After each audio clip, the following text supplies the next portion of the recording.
Do you have questions on how to properly care for your pet? When is the right time to get your pet spayed or neutered? Or maybe you're looking for a place for your pet to stay while you go on vacation. Mapleview Animal Hospital. Dr. Bader from Mapleview Animal Hospital gives you great advice for your pets. Mapleview Animal Hospital on Panther Drive at the corner of Riley and 136th on Holland's North Side. And on the web at mapleviewanimalhospital.net. Mapleview Animal Hospital. They love your pet like you do.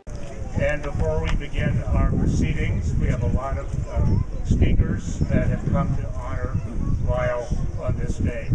I'd like to first introduce the members of the City Council. You have Jane Verplank, Jeff Spangler, Barry Johnson, Bill Lint, City Manager Kirk Harrier, and most importantly, I think somebody who helped make this day happen is Mark Beckett. He did a great job with the Jones family, made this all happen. Now I'd like to introduce also two people that also made it happen. Mike Woodkey and Ted Bistry of GMS, who designed and produced this beautiful park. Now I'd like to introduce the Alvin County Honor Guard.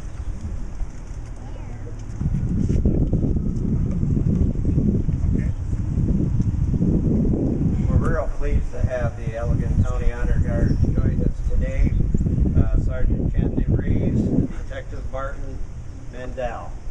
Thank you, gentlemen, for coming, and I'll be introducing the rest of the officers in just a few minutes. I'd like to introduce Butch Jones, who will do the family introductions. Butch? First of all, it's great to see everyone. It's kind of emotional. Speak all the time, but when you speak at home in front of your friends and families, it's a little bit different. So I know everyone's busy getting ready for the 4th, so on behalf of myself and my family, I want to say thank you, because it means everything, and I know it means everything to my father. But I'd like to introduce our family. She probably needs no introduction. Everybody knows who she is. I came home and she has a new toy. She has a radar speed gun now that she sits in the garage and she points at cars and they go by Griffith Street. Go Betty!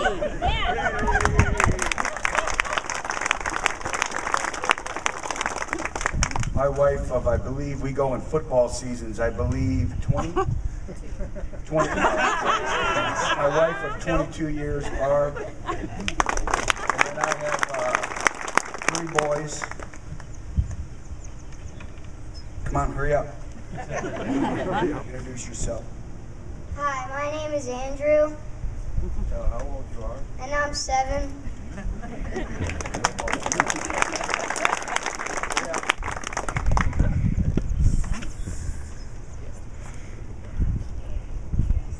I'm Adam and I'm 13.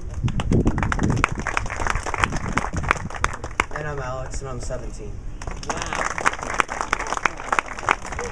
It finally dawned on me. I was talking to a recruit on the phone a couple days ago, and we're talking about him coming in and the impact, and it finally hit me that Alex is the same age of him and he's going to be a senior in high school. So I've been in kind of denial. So, but then my sister Lisa, her husband Brad.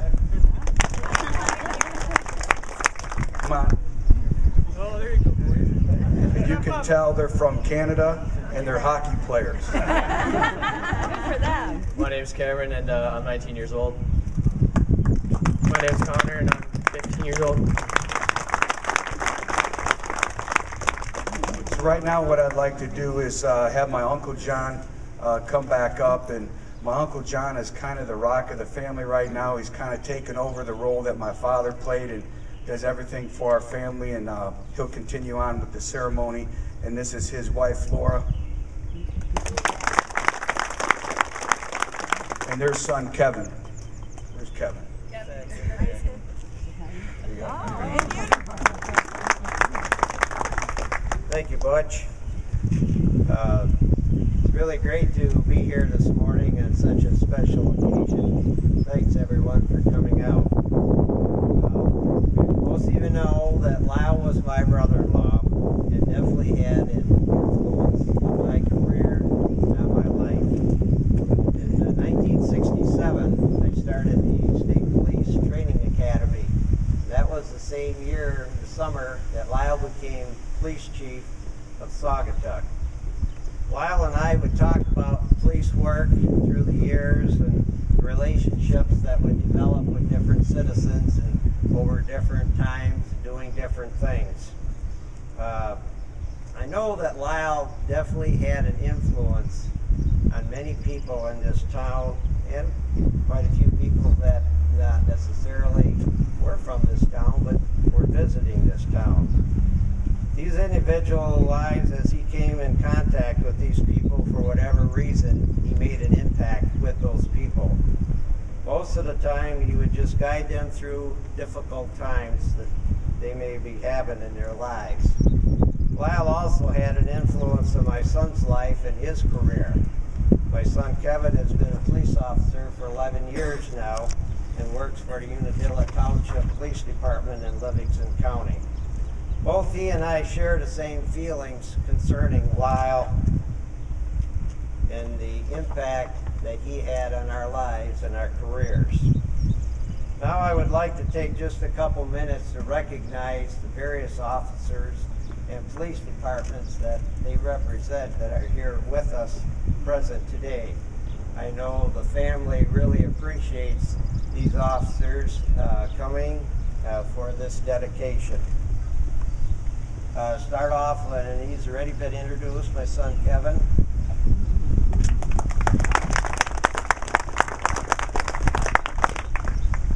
We have with us retired FBI agent Gene DeBott. Gene will be saying a few words. We have from the Michigan State Police Trooper Andy Foster out of the Wayland Post. We have retired Lieutenant Bill Smith, commonly referred to as Smitty. He used to be the commander for the Saugatuck team here years ago. So there's Bill. We already introduced the Honor Guard, Sergeant Ken DeVries and Detective Martin Mandel from the Allegan County Sheriff's Department. Again, we appreciate them. And don't they look sharp in those uniforms? Also from Allegan County, we have Jason Owen and Ryan Brown. Where are those guys? They're off duty today and they rode their bikes over. So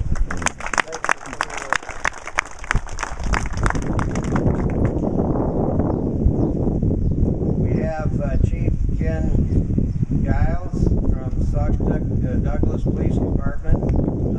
Chief. We have with us Chief Dan Hoffman from Fenville Police Department. We have Tino Rivas from the Saugatuck Police Department. And also with us we have Fire Chief Greg Janik, Saugatuck, Fireman Mike Betts. I hope I didn't miss anybody. If I did, would you please raise your hand? But, well, he's too young to be a police officer. Okay, at this time, I'd like to turn it back over to the mayor, and again, thank you. Thank you, John. John Kovacs, thank you. Now I'd like to introduce the Chief of Police of the Saugatuck Douglas Police Department, Ken Giles.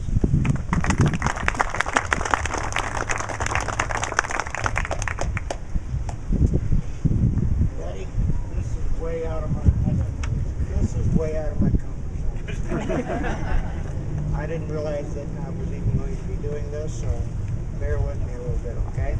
Okay, honey. But it is an honor and privilege to be here, representing the Saugatuck Douglas Police Department and all the law enforcement officers here. There's a reason why we're here. The reason is that your husband, okay? most of you, I don't know if everybody knows this, but I grew up here. Class of 68. Mark Becker knows. We're in the same class. Right? It's kind of hard to talk about Lyle. I'll talk about my dad too. Well, Lyle was the chief here. My dad was the chief over there. Years ago, I think Betty even knows this. I decided, got out of the Marine Corps, I decided I want to be a police officer. Talked to my dad, talked to Lyle a little bit about it. I didn't realize it until years later what they were cooking, but I think Lyle told Dad, okay, well back then to be a police officer, you're supposed to be like 6 foot, weigh 250 pounds, be able to take care of yourself, you know. I shrunk a little bit, but not that much. Okay. So, I think they cooked this up. They decided, okay, he wants to be a police officer. We'll see if we can get him in the county. Tell you what, Amber, why don't you have Butch come over and work? That's my name too, by the way. But why don't you have him come over here and work the summer? It's like the summer of '72, if I remember. And way back then, he worked here in the summer. It was actually like combat zone. Okay.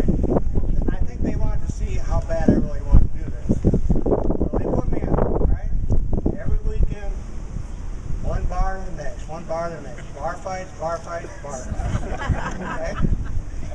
They were definitely testing me, but then I thought about it years later, because every time I get into a situation, either my brother was the chief after my father, but at the time he was a patrolman over there. Whenever I got into any kind of situation, either my dad was there, or my brother was there, or Lyle was there. You know, I didn't really figure it out until later, but then I got to thinking, I know why they're there, because they don't want to have to go tell my mother their baby boy just got beat up. So there was always somebody shadowing. And I know that Lyle put in a good word with the sheriff's department, and that's one of the reasons why I got hired. That's the kind of person he was. He was definitely one of my mentors over the years. I could always go talk to Lyle, talk to Dad. I didn't realize then they were teaching me how to be a police officer. And then I remember the 90s, and they decided community policing was the big thing. Well, these old gentlemen have been doing it for a long time. They could have wrote the book on community policing. Okay? I just wanted to share that quick story with you. All right? And once again, thank you.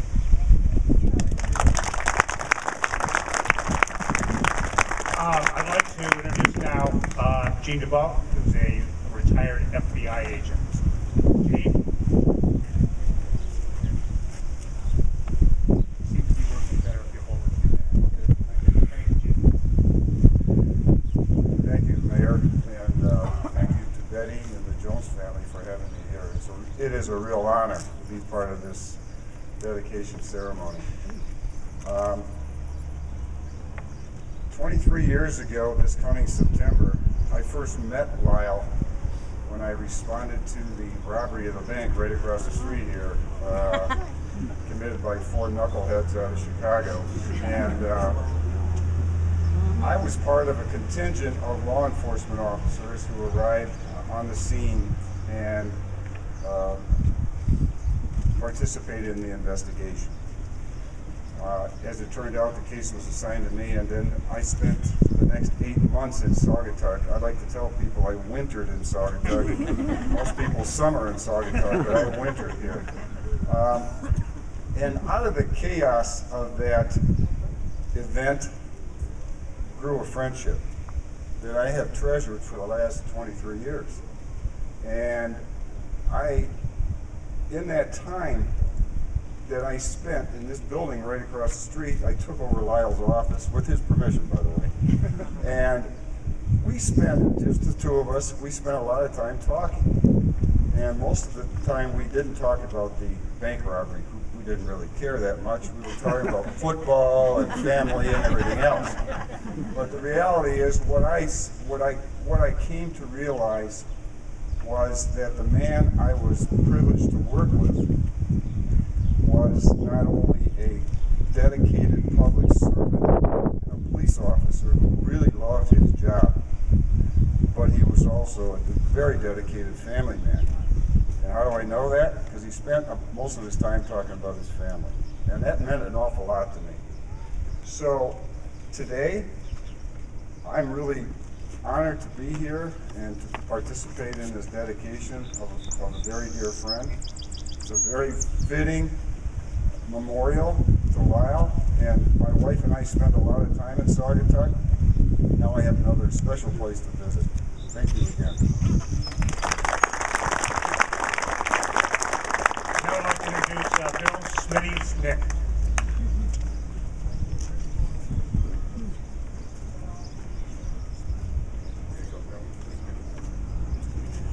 Good morning, and Betty, it's a privilege to be here. Gene spoke 23 years, I think goes back about 35 years for yours truly. I first met Lyle in the spring of 1979, when I think under a lot of his influence and input, we established a state police facility out at the Dunes Correctional Facility. As a result of that, we became very, very close. In fact, so close that he was really truly more like a brother. We probably had lunch 3 to 4 days a week on an average.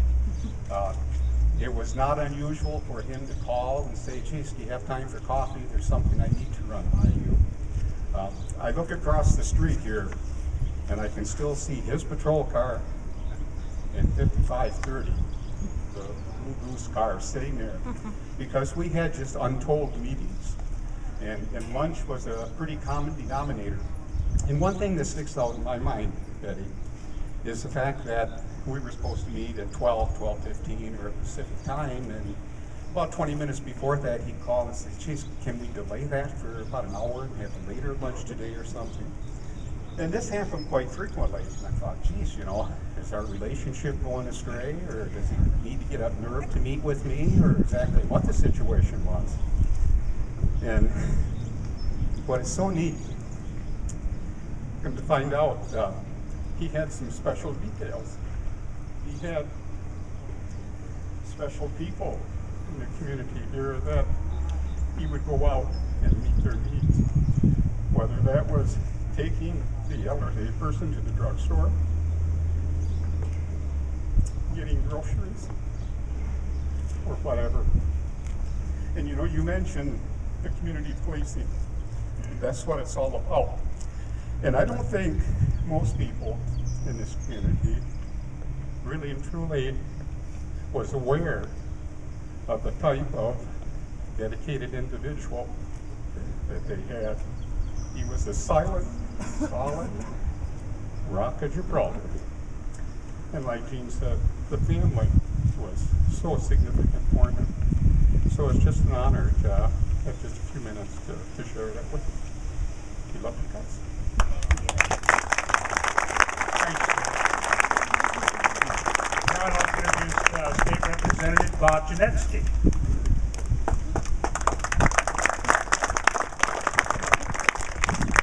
Mr. Mayor, thank you. Good to see so many members of council and so many young people out today. As well, always good to see the Allegan County Honor Guard. We appreciate being here.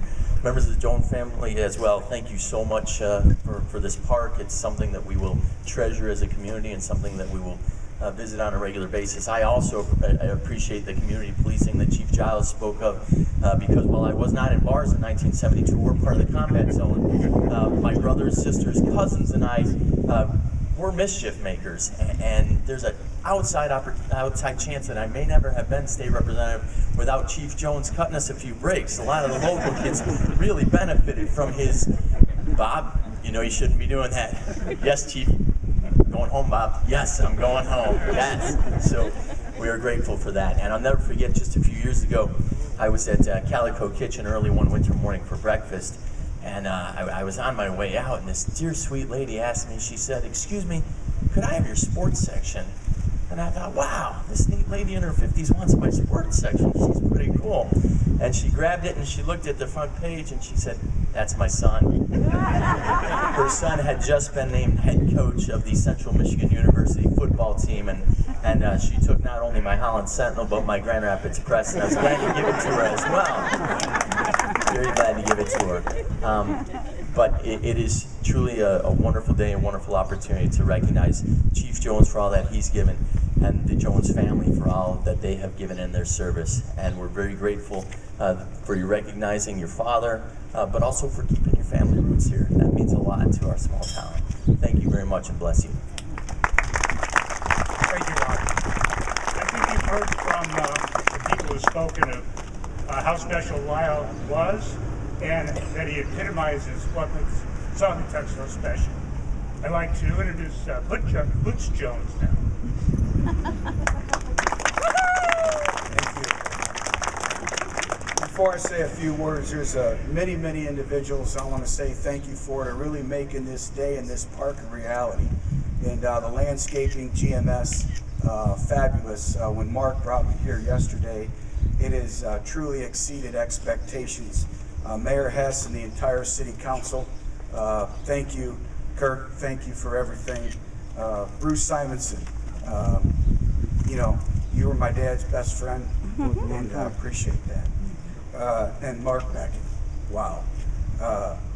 Many a nights at Coral Gables and Wally's and Phil's, and about 3 years in the making, but you know, it started with a water fountain or a drinking fountain to a flagpole, now Jones Park. And I know my father would probably be embarrassed, but it's pretty special. But they just conducted a recent study and a survey, and they went through the country and they asked everyone, what's your worst fears? What is it in life that fears you the most? And the response was overwhelming. It wasn't the fear of dying, it was the fear of being relevant in life and having your relevance. And Dad, Lyle, Chief Jones, he was relevant. And that's pretty evident today and every day. And you know, in coaching is creating change. And that's what he was able to do as a chief of police. He taught me everything. I still have him and my picture on my desk at work, and when problems come up, I kind of look at the picture and say, well, how would he solve that problem? And I think in today's society, what's lacking a little bit is common sense. And you know, coming home, you hear all the stories and you know, the common sense that everyone spoke about today that goes into it. And to me, that's what it was all about. But when I look at this park, I think this park will serve as a symbol of his love and dedication to the city of Saugatuck, but even more importantly, to the citizens and the visitors of this great community. And in closing, I thought it was a very, very powerful question. Is a couple days ago, I was talking with some friends, and they said, and I said, well, I don't know, have any idea what to talk about. And they said, well, what are the 3 things you would want your father to be remembered for? And you talk about a powerful question. So, you know, I've spent a number of days really kind of going through, and you really can't find words to describe it, but I think the first thing that came to my mind was dedication and loyalty. We never had family vacations. The summer was critical. I remember 14 years old, God bless him, he made me go see Mike Johnson and start working in the galley, and I hadn't quite recovered from that experience yet, but we do have the radio show though on Saturday, 10 o'clock, right? But you know, the dedication, the loyalty, the work ethic, and then the next thing that came to my mind was a great man, a great person, a role model, family first, and then probably the third thing, the adjective that I came up with was impactful. All the lives that he impacted throughout his tenure here, and to me, that's what life is all about, is impacting others and making a difference in their lives. So I really, really appreciate you giving up your time and coming out. I know our family thanks you, and have a great day. God bless, and go Vols. Thank you. Thank you, Butch. I'd like to thank the family members that are going to cut the ribbon up to the ribbon. And before we cut the ribbon, I'd like to read the proclamation approved by the city of Saugatuck. Why don't everybody get up there and we'll cut it at the end of the proclamation. Detail, attention. Present arms.